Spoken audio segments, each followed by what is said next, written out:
تم تنہا اپنے اعمال کا حساب دو گے۔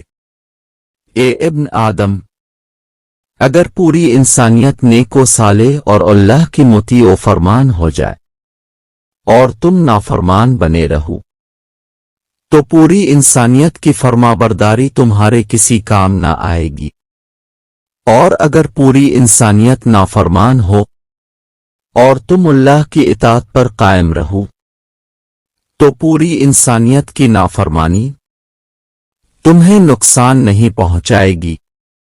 اے ابن آدم، تمہارا دین ہے، یہی تمہارا جسم و جان ہے۔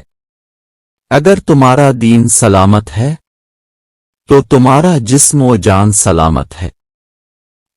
امام حسن بصری سواد 23